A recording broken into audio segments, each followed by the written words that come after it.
আসসালামু আলাইকুম। আমি হোম মেকার মুন্না ব্লগসের মুন্নি। আজও হাজির হয়ে গেলাম নতুন আরেকটা ভিডিও নিয়ে। আশা করছি কাছে দূরের দেশ বিদেশ যে যেখান থেকেই আমার এই ভিডিও দেখছেন বা দেখবেন সবাই ভালো আছেন। আমরা আলহামদুলিল্লাহ ভালো আছি। আজকের ভিডিওতে আমি আপনাদের সাথে একটু অন্যরকম জিনিস শেয়ার করতে যাচ্ছি। তো রোজার আগে তো সবাই কত ধরনের প্রস্তুতি নিয়ে নিচ্ছেন। তা আসলে আমার তেমন কোনো প্রস্তুতি নেই। আমার সারা বছরই একরকম। আসলে যখন যেটা মনে করি বা যখন যেটা ভাল লাগে সেটাই করে থাকি। তার জন্য আসলে নতুন করে কোনো প্রস্তুতি নেওয়ার আমার প্রয়োজন পড়ে না, যেটা সত্যি কথা। তো একটু ম্যানেজ করলেই হয়ে যায়। শীতের দিনে মানুষের এক ধরনের কাজ থাকে, গরমের দিনে একরকম, বর্ষার দিনে একরকম, রোজার দিনে একরকম, রোজা ছাড়া একরকম। মানে প্রত্যেকটা সিজনেই বা প্রত্যেকটা সময়েই কিন্তু এক এক ধরনের কাজকর্ম হয়ে থাকে। তো তার জন্য আমাদেরকে আসলে সব সময় প্রস্তুত রাখা উচিত। আর হচ্ছে গিয়ে মানে একটু পরিপাটি করে বা একটু ম্যানেজ করে বা একটা রুটিন মোতাবেক নিজের মন মতো করে চললেই আসলে হয়ে যায়। আর সবার রুটিন এক না, সবার পরিবার এক না, সবার চাহিদা এক না, সবার পছন্দ এক না, সবার ঘরের খাওয়া দাওয়া এক না। আসলে প্রত্যেকটা মানুষেরই আলাদা আলাদা বৈশিষ্ট্য থাকে বা আলাদা আলাদা চাহিদা থাকে। তো তার জন্য আসলে আমার পরিবারের চাহিদা অনুযায়ী বা আমার পরিবারের লোকগুলোর বৈশিষ্ট্য অনুযায়ী আসলে আমি আমার কাজগুলো করে থাকি। তো তার জন্য আমার আলাদা কোনো প্রস্তুতি নেওয়ার আসলে প্রয়োজন পড়ে না। এই ভিডিওটা ছিল আমার গতকালের। তো গতকাল নাস্তা খেয়েছি, তারপরে হচ্ছে গিয়ে রান্না করতে গিয়ে হঠাৎ করে মনে হলো কি আমি আজকে আমার রান্নাঘরের লুকটা নতুন করে আবার করে নেব আর কি। রান্নাঘরের লুকটা চেঞ্জ করব। আমার এই জায়গাটা খুব প্রিয় জায়গা। এখন তো ভাড়া বাসায় আছি, যখন নিজের বাড়িতেও ছিলাম রান্নাঘর লাকড়ি চুলা রান্না করতাম, আবার দেখা গেছে গ্যাসেও রান্না করতাম। তো যখন যেভাবে যে জায়গায় রান্না করতাম সেই জায়গাটা আমি আসলে পরিপাটি করে বা আমি আমার মতো করে সাজিয়ে নিতাম।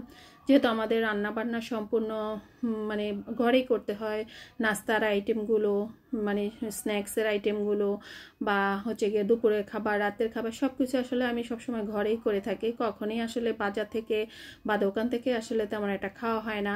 আপনারা হয়তো বা যারা আমার রেগুলার ভিউয়ার্স তারা দেখে বুঝতে পারতেছেন আমি কোনো রেস্টুরেন্টে গিয়ে বা বাইরের কোনো খাবার অত বেশি কিন্তু আমরা খাই না, খুব কম। বাচ্চারা হয়তো যায় আর আমি তো একদম বাইরেই যাই না। তো তার জন্য আমার তো খাওয়ার প্রশ্নই আসে না। তো তারপরেও যদি কেউ নিয়ে আসে তারপরে যে একদম খাই না ঠিক তা না, খাই, তবে সেটা আমার একদম সহ্য হয় না। তো যাই হোক, আমি আমার রান্নাঘরটার নতুন লুক মানে করে নিচ্ছি। আর এতদিন তো একভাবে ছিল, ভাবলাম যে একটু চেঞ্জ করে নিই। আর চেঞ্জ করলে কিন্তু আরেকটা সুবিধা কি জানেন, আপনার ঘরদোর কিন্তু একটু পরিষ্কার হয়ে যায়।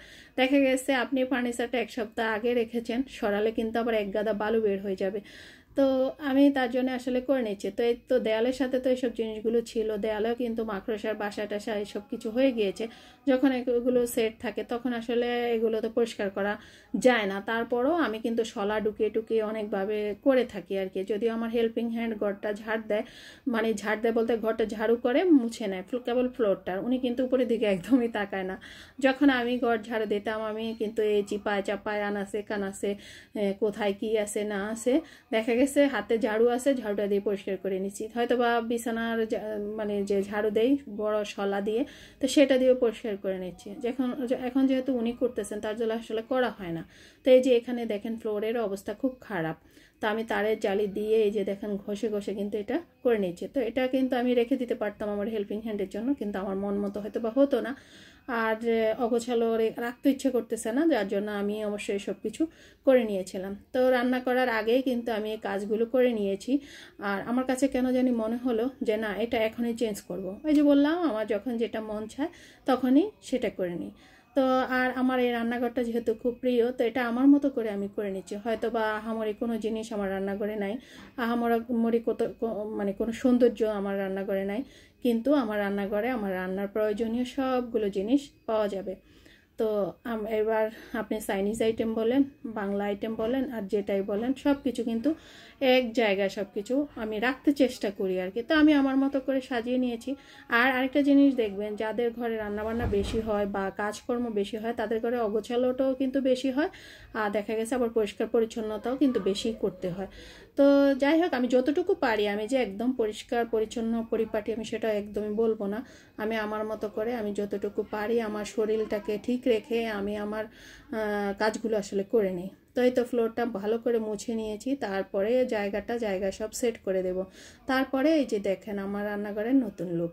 কেবল এই সেলফটা চেঞ্জ করতেছি না, কেবল সেলফের জিনিসপত্রগুলো কিন্তু আমি চেঞ্জ করেছি। এই সেলফটাও কিন্তু আমার ধুতে হবে, যেহেতু সাদা একটু মানে আমার কাছে কেন যেন মনে হচ্ছে ময়লা টয়লা পড়েছে। তো মুছলে অবশ্যই এখন আর যায় না, যেহেতু রান্নাঘরে থাকে আর তেল কাজটা ভাবটা তো থাকেই। তো আমি এদিকে আমি কিন্তু পরিষ্কার করে রান্নাঘরটা, তারপরে হচ্ছে গিয়ে আমি রান্না অলরেডি বসিয়ে দিয়েছি। তার মধ্যেই আমি আপনাদের সাথে আমি আমার রান্নাঘরের লুকটা একটু শেয়ার করে নিচ্ছি। তো এই স্টিলের একটা আমি এই পাশে নিয়ে আসলাম, আর এটার উপরে অবশ্য টিস্যুটা সবসময় রান্নাঘরেই থাকে, যেহেতু আমার রান্নাঘরে টিস্যুটার খুবই প্রয়োজন। আর অবশ্য আমার ওয়ার্ড্রপের উপরে আরেকটা টিস্যু বক্স আছে, সেটার কথা নাইবা বললাম, সেটা আসলে ওইখানের যেটা যখন ডাইনিংয়ে কাজ করা হয় বা ডাইনিংয়ের প্রয়োজন পড়ে তখন নেওয়া হয় আর কি। আর এই যে সেলফটা, এটার মধ্যে আমার শুকনো থালা প্লেটগুলো বা কড়াই টড়াই এসব রাখি, এটা একটু ভিতর দিকে দিয়ে দিলাম। আর হচ্ছে গিয়ে যে মানে কিচেন র্যাকটা, সেটা এই পাশে নিয়ে আসছি। আর আমার আরেকটা উদ্দেশ্যও আছে, সামনে কিন্তু গরম আসতেছে। আমার রান্নাঘরে যে জায়গায় এই র্যাকটা ছিল বা কিচেন র্যাকটা, তো সেখানে কিন্তু প্রচুর গরম। তো ভাবলাম যে দরজার কাছে নিয়ে আসি, তাহলে হয়তো আমার কাছে যখন একটু মাখামাখির কাজটা করব, এখানে করব, আলো বাতাসটা একটু গায়ে লাগবে, বাতাস লাগবে আর কি। আর ওই যে একটা প্যারাক দেখালাম আপনাদেরকে, সেই প্যারাকটার মধ্যে কিন্তু আমার এই যে কুলা, তারপরে হচ্ছে গিয়ে এই কোরানিটা ছিল। তো এখন সেখানে তো রাখা সম্ভব না, তো জিআই তার ছিল ঘরে। তো খান সাহেবকে বললাম ম্যাসের মতো করে আমার একটু আংটা বানিয়ে দেওয়ার জন্য, তো উনি কিন্তু আমাকে আংটা বানিয়ে দিয়েছে। তো আমি দেখেন সেটা ওইভাবে রেখে দিয়েছি। তো রান্নাঘরটা কিন্তু আমার অতটুকুই, কিন্তু একটু এদিক সেদিক করলাম এই আর কি। তো আমার আর একটু মোছামুছির কাজটা হয়ে গেল, বালি টালি একদম আর থাকছে না। আর এদিকে তো শীত তো চলে গেল, ভাবলাম যে পাতিলটা পরিষ্কার করে নিয়েছি, একদম শুকিয়ে নিয়েছি চুলার উপরে দিয়ে। তো ভাপা পিঠার যা সরঞ্জাম আছে আমি সব সময় কিন্তু একসাথে রেখে দিই। তো এই যে ন্যাকড়াগুলো, এই কাপড়গুলো, এগুলো কিন্তু বয়স অনেক হয়ে গিয়েছে, 7-8 বছর হয়ে গিয়েছে। তো এই ন্যাকড়াগুলো কি দেখেন আমি ভাঁজ করে শুকিয়ে টুকিয়ে রেখে দিচ্ছি। আর এগুলো কিন্তু সাদাই ছিল, কিন্তু এখন ব্যবহার করতে করতে কালারটা একটু চেঞ্জ হয়ে গিয়েছে। তো আমার যে পিঠার সাজগুলো সেগুলো রেখে দিলাম, ঢাকনাগুলো রেখে দিলাম, তারপর একটা পলি দিয়ে, একটা পলি দিব এপাশ থেকে, আরেকটা পলি ওপাশ থেকে দিয়ে তারপর আমি রান্নাঘরের তাকে রেখে দেব। কারণ এখানে তো তেল কাজটা থাকবেই, এটাই স্বাভাবিক রান্নাঘরে।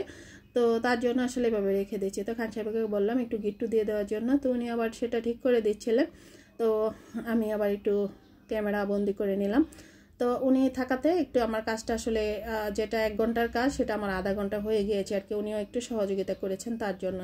তো এই জন্যই আসলে রান্নার আগে দিয়ে এই কাজগুলো করে নিলাম। তারপরে যথাসময়ে কিন্তু আমার রান্না হয়ে গিয়েছিল। তো এতে উনি আবার তাকের উপর রেখে দিয়েছিলেন। আর ওই যে তাকের উপর যা যা জিনিস দেখতে পেলেন ওগুলো কিন্তু আমার কিছুই কাজে লাগে না, তার জন্য এগুলো উপরেই থাকে। আর এই দিকে রান্না করতেছি হচ্ছে গিয়ে কুমড়া ভাজি। এই কুমড়াটা একদম কচি কুমড়া ছিল, যে হলুদ দেওয়ার কারণে একটু হলুদ দেখাচ্ছে। তো এই কুমড়া ভাজি করে নিয়েছি। আর মুরগির গলা, তারপর হচ্ছে গিয়ে বুকের মাংস, পা, মাথা, এইসব দিয়ে আমি আবার লাউ দিয়ে রান্না করব। বাড়ি থেকে আম্মা লাউ দিয়েছেন, সিম দিয়েছেন, তো সে লাউটা দিয়েই আমি রান্না করব। তো লাউটা অবশ্য খান সাহেব ছিলে দিয়েছেন, তো সেটাও আমি কেটে নেব। ওই যে বললাম একটু নিয়ে সহযোগিতা করায় আমার কাজগুলো একটু সহজ হয়ে গিয়েছে। তো ধনে পাতা টাতা ধুয়ে নিয়েছি, তারপর হচ্ছে গিয়ে মরিচ কাঁচামরিচ যা যা লাগবে সব রেডি করে নিয়েছি। তো ভাতটাও কিন্তু এখন হয়ে গিয়েছে, সেটাও ঠিকা দিয়ে নেবো। আর এদিকে এই যে দেখেন থালা প্লেটগুলো আমার সব কিছু ধোয়া কিন্তু শেষ। আর রান্নাঘরটা মোটামুটি আমি মুছে নিয়েছি, উনি আসলে তো আবার উনি মুছে নেবেন। তো ওই দিন আরেক দিনও আমি কুমড়ো ভাজি করতে গিয়ে ধনে পাতা রেখেছি, কিন্তু ধনে পাতাটা আসলে আর দেওয়া হয় না।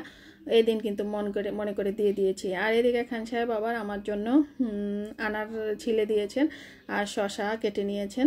শশা না, এগুলো খিরাই, তো খিরাই কেটে নিয়েছেন। তো উনি অবশ্য আনার খান না, ওনার যাদের সুগার প্রবলেম থাকে তারা আসলে খেতে পারে না, খেলে সমস্যা হয়, তার জন্য আসলে উনি খান না। আর আমার জন্য ছোট ছোট একটা করে আনার প্রতিদিনই উনি ছিলে দেন। আমার যেহেতু একটু রক্তশূন্যতার সমস্যা আছে, এটা অবশ্য আমার মেয়ে হওয়ার পর থেকে এই সমস্যাটা হয়ে গিয়েছে।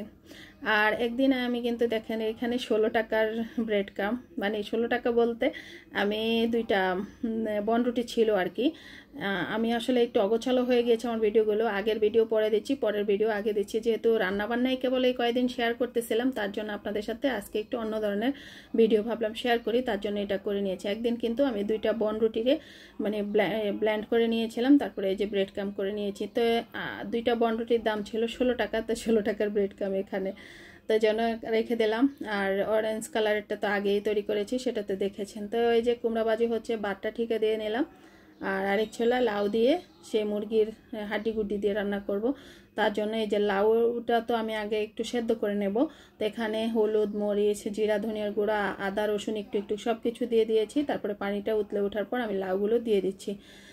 তো আমরা কিন্তু অনেক লাউ দিয়ে আসলে রান্না করি, অনেকে সামান্য লাউ দিয়ে রান্না করেন, আমাদের কাছে কিন্তু এভাবে খেতে ভালো লাগে, যেহেতু একটা সবজিই খাচ্ছি, তো সবজির মতো করেই খাচ্ছি আর কি। আর আমার দেখে কুমড়া ভাজিটা হয়ে গিয়েছে, ওই কড়াইতেই আমি এবার মুরগির মাংসটা বা মুরগির হাড্ডি গুড্ডিগুলো কষিয়ে নেব। তো লাউয়ের মধ্যে কিন্তু আমি তেল দেই নাই, তাই ওই হিসাব করেই কিন্তু আমি মুরগির মাংসটা যে কষাবো ওই হিসাবে করেই কিন্তু আমি তেলটা দিয়ে দেব। তো এই তো একটু উলট পালট করে দিচ্ছি, অনেকটাই কিন্তু মজে গিয়েছে। এবার কয়েকটা কাঁচামরিচও দিয়ে দেবো। আর পুরো রান্নাটাই কিন্তু আমি কাঁচামরিচে করতে চেষ্টা করেছিলাম, কিন্তু ভুলে আমি একটু মুরগির মাংসটা যখন কষাচ্ছিলাম মরিচের গুঁড়া দিয়ে দিয়েছি সামান্য একটু, যার জন্য কিন্তু গতকালে লাউয়ের তরকারিটা খুব ঝাল হয়েছিল, কারণ কাঁচামরিচগুলো কিন্তু প্রচুর ঝাল ছিল। তাই তো আমি কাঁচামরিচ আর পেঁয়াজটা সরিষার তেল দিয়ে ভেজে নেব, তারপর হচ্ছে গিয়ে সব ধরনের মশলা দিয়ে আমি হাড্ডিগুড্ডিগুলো কষিয়ে নেব। তো অনেকে ভাববেন এত তরকারি কিভাবে খাচ্ছে, আসলে আমরা যেহেতু সবজি খাচ্ছি তার জন্য একটু সবজির পরিমাণটা একটু বেশি দিয়ে দিলাম। তো হয়তো বা অনেকে খান না, আবার অনেকে চেষ্টা করে দেখতে পারেন, খেতে কিন্তু মন্দ হয় না, অনেক টেস্টি হয়, যেহেতু আমার বাসায় সবাই পছন্দ করে খায় তার জন্য বলতেছি। তো দেখেন আমি কিন্তু রান্নাঘরে আসলাম, রান্নাঘরের কাজটাও কিন্তু যে কাজগুলো ছিল আর কি, যেমন এই যে রান্নাঘরটা গুছিয়ে নেওয়া, এইসব কাজটাও করে নিলাম আর রান্নাটাও করে নিলাম। ঠিক টাইমে আমার কিন্তু রান্নাটাও হয়ে গিয়েছিল। তো আসলে ইচ্ছা থাকলেই উপায় হয়, মনের জোরটাই সবচেয়ে বড় কথা। আমি কিন্তু সকালবেলা যখন নাস্তা বানাচ্ছিলাম তখন তো আমার 1 ঘন্টা লেগেছে আমার পিঠটাকে ঠিক করতে। আমার কেন জানি আজ কয়েকদিন ধরে খুব কোমর ব্যথা করতেছিল, তারপরেও কিন্তু রুটি বানিয়ে নিয়েছিলাম। তো কোমরটা তখনই অবশ্য আস্তে আস্তে ঠিক হয়ে গিয়েছিল, চিন্তাও করতে পারি নাই যে রান্নাঘরে এসে আবার আমাকে এত কাজ করতে হবে। তো যাই হোক করে নিয়েছি, আসলে সম্পূর্ণ মনের ব্যাপার। এই জন্যই বলেছি পরিস্থিতি যখন যেভাবে মানুষকে চালায় সেভাবে চলতে হবে। আজ এ পর্যন্তই, আল্লাহ হাফেজ, আসসালামু আলাইকুম।